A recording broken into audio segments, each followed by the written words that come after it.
అమరావతి నిర్మాణ పనులు ప్రారంభమవుతున్న వేళ వివిధ ప్రాంతాల నుంచి రాజధానికి విమాన ప్రయాణికులు పెరుగుతారని విజయవాడ అంతర్జాతీయ విమానాశ్రయ డైరెక్టర్ ఎం లక్ష్మీకాంతరెడ్డి తెలిపారు.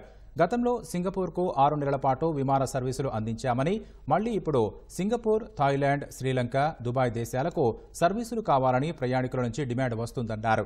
జూలై 2 నుంచి విమానాశ్రయానికి సిఐఎస్ఎఫ్ సిబ్బంది భద్రత కల్పిస్తారని చెప్పారు. నూతనంగా నిర్మిస్తున్న టెర్మినల్ భవనం ఏడాదిలోగా ప్రయాణికులకు అందుబాటులోకి వచ్చేలా చర్యలు తీసుకుంటామంటున్న విజయవాడ అంతర్జాతీయ విమానాశ్రయ డైరెక్టర్ ఎం లక్ష్మీకాంతరెడ్డితో మా ప్రతినిధి శ్రీనివాస్ ముఖాముఖి. విమానాశ్రయ అభివృద్ధి అలాగే విమానాల రాకపోకలకు సంబంధించి మనతో మాట్లాడేందుకు ఎయిర్పోర్ట్ డైరెక్టర్ లక్ష్మీకాంతరెడ్డి ఉన్నారు. ఆయనతో మాట్లాడుతూ సార్ చెప్పండి, విజయవాడ అంతర్జాతీయ విమానాశ్రయాన్ని ఏ విధంగా డెవలప్ చేయబోతున్నారు? విజయవాడ ఎయిర్పోర్ట్ను అంతర్జాతీయ విమానాశ్రయం ఆల్రెడీ మనది అంతర్జాతీయ విమానాశ్రయమే. దీనికి కావాల్సిన అన్ని ఇన్ఫ్రాస్ట్రక్చర్స్ కూడా మన దగ్గర ఉన్నాయి. ల్యాండ్ కానీ ప్రస్తుతం ఉన్న బిల్డింగ్ నడుపుతున్నాము. కానీ సెంట్రల్ గవర్నమెంట్ దీన్ని లేదు, కొత్తగా పెద్ద బిల్డింగ్ కట్టి దాన్ని చేయాలన్నారు. ఆ బిల్డింగ్ అండర్ కన్స్ట్రక్షన్ ఉంది.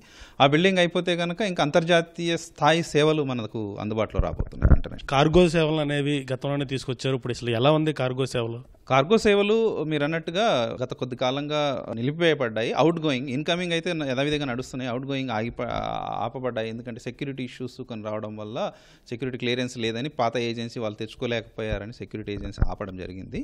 కానీ ఇంకొక హ్యాపీ న్యూస్ ఏంటంటే కొత్తగా మనకు ఒమేగా కార్గో సర్వీసెస్ ప్రైవేట్ లిమిటెడ్కు టెండర్ అవార్డు చేయడం జరిగింది. వాళ్ళు ఆల్రెడీ అన్ని అప్రూవల్స్ తీసుకున్నారు. ఫైనల్గా ఒక స్మాల్ అప్రూవల్ కోసం వాళ్ళు వెయిట్ చేస్తారు. ఈ రోజు వస్తే రేపే స్టార్ట్ చేయడానికి రెడీగా ఉన్నాం. ఎందుకంటే డిమాండ్ కూడా చాలా ఎక్కువగా ఉంది. ప్రజలు కూడా చాలామంది వచ్చి కోరుతున్నారు.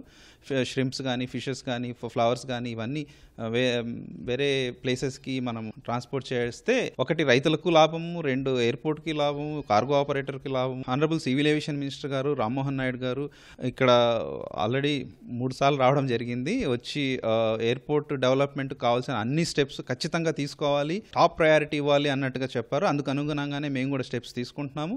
ఇప్పుడు మనకు ప్రస్తుతము air India express, IndiGo and alliance air 4 operators operate అవుతున్నారు. ఎయిర్ ఇండియా ముఖ్యంగా ఢిల్లీ, ముంబై ఆపరేట్ చేస్తున్నారు. బోయింగ్లు 3 ఫ్లైట్లు ఆపరేట్ చేస్తున్నారు రోజు వాళ్ళు.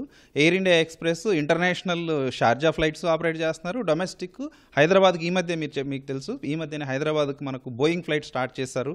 తక్కువ రేటుకే వస్తుందని చాలామంది ప్యాసింజర్స్ కూడా 2,000-2,500కే హైదరాబాద్ టికెట్ అవైలబుల్ ఉంది. దానివల్ల ఇంకా ఇలాంటి ఫ్లైట్స్ ఫర్దర్గా వస్తే చాలా బాగుంటుంది అని ప్యాసింజర్స్ కూడా తమ వ్యూస్ని ఎక్స్ప్రెస్ చేయడం జరుగుతుంది. సో దానివల్ల ఇంకా ఎయిర్ ఇండియా ఎక్స్ప్రెస్ వాళ్ళు ఈ మధ్య మాటల్లో జరిగిన విషయం ఏంటంటే బెంగళూరు కూడా అలాంటి పెద్ద ఫ్లైట్ ఒకటి స్టార్ట్ చేయాలనుకుంటున్నాం సార్. ఫ్లైట్ అవైలబుల్ వచ్చిన వెంటనే పెడతామని చెప్పడం జరిగింది. ఇంటర్నేషనల్కి చాలా అవకాశాలు ఉన్నాయి. ఫర్దర్గా వాళ్ళు ఫ్లైట్ అవైలబిలిటీ, స్లాట్ అవైలబిలిటీ బట్టి వేరే సెక్టర్స్ కూడా స్టార్ట్ చేసే అవకాశం ఉంది. ఈ కాలంలో కూడా అమరావతి నిర్మాణాన్ని మళ్ళీ ఈ ప్రభుత్వం స్టార్ట్ చేయబోతున్న నేపథ్యంలో ఇంకేమైనా అదర్ సర్వీసులు ఏమన్నా ప్రారంభించే అవకాశం ఉందా? అసలు ఎలా ఉండబోతుంది? అమరావతి నిర్మాణం జరగడము, విజయవాడ ఎయిర్పోర్ట్ ఇంప్రూవ్మెంట్ పెరగడం వల్ల ఖచ్చితంగా ఎయిర్ ప్యాసింజర్స్ అంటూ పెరగడం జరుగుతుంది. సో గతంలో మీకు తెలుసు సింగపూర్ ఫ్లైట్ 6 నెలలు ఆపరేట్ చేయడం జరిగింది. అప్పుడు మళ్ళీ సింగపూర్ ఫ్లైట్ కూడా స్టార్ట్ చేయాలి. అలాగే థాయిలాండ్కి కానీ, శ్రీలంకకు కానీ, దుబాయ్కి కానీ సర్వీసెస్ చేయాలన్న డిమాండ్ ఉంది.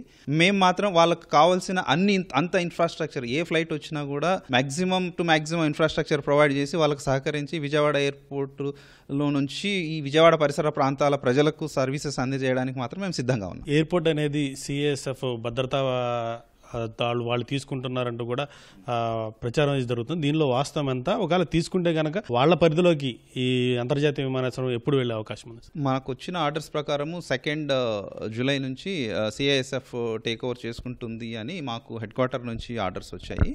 ప్రస్తుతం ఉన్న ఆర్డర్స్ ప్రకారం అయితే మనకు 2 జూలై నుంచి సిఐఎస్ఎఫ్ ఇండక్షన్ అవుతుందన్న ఆర్డర్స్ అయితే మన దగ్గర ఉన్నాయి. కస్టమ్స్ని ఏ విధంగా బలోపేతం చేయబోతున్నారు ఎయిర్పోర్ట్లో? కస్టమ్స్ సర్వీసెస్ అన్నవి ఇంటర్నేషనల్ ఫ్లైట్స్ ఆపరేట్ చేయడానికి ఎసెన్షియల్. అవి లేకుండా మనం ఇంటర్నేషనల్ ఫ్లైట్స్ ఆపరేట్ చేయలేము.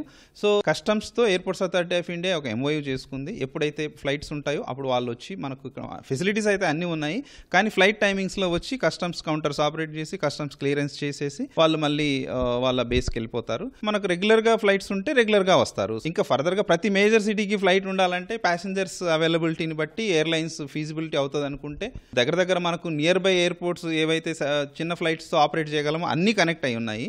పెద్ద సిటీస్ కూడా హైదరాబాద్, బెంగళూరు, ముంబై, ఢిల్లీ కనెక్ట్ అయింది కాబట్టి ప్రస్తుతం comparative to so many airports మనం కంఫర్టబుల్ పొజిషన్లోనే ఉన్నాము. ఇంకా డిమాండ్ని బట్టి ఇప్పుడు చూడండి, ముంబై ఫ్లైట్ చాలా డిమాండ్ ఉన్నింది. ఆ విషయం ఎయిర్లైన్స్ కూడా తెలుసు. కానీ ముంబై ఎయిర్పోర్ట్ చోక్ అయిపోయి ఉండడం వల్ల అక్కడ స్లాట్స్ అవైలబిలిటీ ఉండకపోవడం ఒకటిను, ప్లస్ ఎయిర్లైన్స్ దగ్గర ఫ్లైట్స్ లేకపోవడం ఛాలెంజింగ్గా మారిపోయింది. సో 1.5 బిలియన్ ప్యాసింజర్స్ పాపులేషన్ ఉన్న కంట్రీ కాబట్టి 1% కూడా ఎక్కువ ఫ్లై చేయడం జరిగితే ఇన్ఫ్రాస్ట్రక్చర్ మీట్ అవ్వడం చాలా చాలా ఛాలెంజింగ్గా ఉంటుంది. సో దానికి అనుగుణంగా ముంబై ఫ్లైట్ స్టార్ట్ అయింది. ఆల్మోస్ట్ మోర్ దెన్ 80% ఆక్యుపెన్సీ ఉంటుంది. స్టార్ట్ అయిన ఫస్ట్ రోజు నుంచి కూడా ముంబై ఫ్లైట్ అనేది గ్రేట్ సక్సెస్ అని చెప్పొచ్చు. విమానాశ్రయ విస్తరణ పనులు ఎప్పటిలోగా పూర్తయ్యే అవకాశం ఉంది? అలాగే కడుతున్న టెర్మినల్ భవనం ఎప్పటికి అందుబాటులోకి రాను? విమానాశ్రయ విస్తరణ అన్నది మనకు 2016-17లోనే మనకు ఎంత ల్యాండ్ కావాలో అంత ల్యాండ్ హ్యాండ్ ఓవర్ చేయడం జరిగిందండి. సో ఫర్దర్గా ఇంకా విస్తరణ అంటూ రిక్వైర్మెంట్ లేదు. మనకు రన్వే కోడి ఎయిర్క్రాఫ్ట్ వరకు ల్యాండ్ అయ్యే రన్వే ఉంది. మన దగ్గర 24 ఫ్లైట్స్ పార్కింగ్ చేసుకోవడానికి పార్కింగ్ బేస్ ఉన్నాయి. ఒక్కటే టెర్మినల్ బిల్డింగ్, ప్రస్తుతం ఉన్న ట్రాఫిక్కి సరిపోతూ ఉంది. ఇంటర్నేషనల్ సపరేట్ ఉంది, డొమెస్టిక్ సపరేట్ ఉంది. కాబట్టి ఫర్దర్గా ఏ ఫ్లైట్స్ పెరిగితే మనకు ఆ టెర్మినల్ బిల్డింగ్ తక్కువ పడే అవకాశం ఉందని చెప్పేసి ముందు నుంచే ఆ వ్యూతో కొత్త టెర్మినల్ బిల్డింగ్ కన్స్ట్రక్షన్ చేయడం జరుగుతుంది. మాక్సిమం 1 year లోపల టెర్మినల్ బిల్డింగ్ని ప్రజలకు అందుబాటులోకి తీసుకురావాలని అన్ని ప్రయత్నాలు చేయడం జరుగుతుంది. విమానాశ్రయ విస్తరణకి సంబంధించి రైతులు భూములు ఇచ్చారు, వారికి నష్టపరిహారం చెల్లించడంలో కొంత కాలయాపన జరుగుతుంది. వారు తీవ్ర ఇబ్బందులు పడుతున్నారు.